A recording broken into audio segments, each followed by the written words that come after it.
Hello everyone and welcome to this video. Today I will show you how you can connect your domain name hosting to Netlify.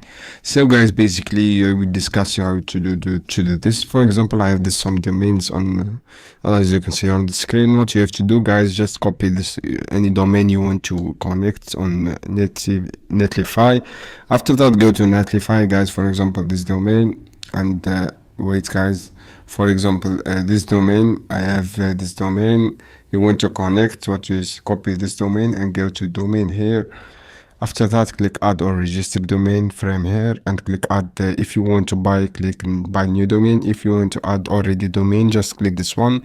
After that, guys, click your domain here and verify this domain and complete this two steps. This is how you can do, guys, to copy this domain. I hope this video helpful for you. Then don't forget subscribe and like and share this video for more content and see another video soon. Any question, guys, down below in the comments and I will answer your question.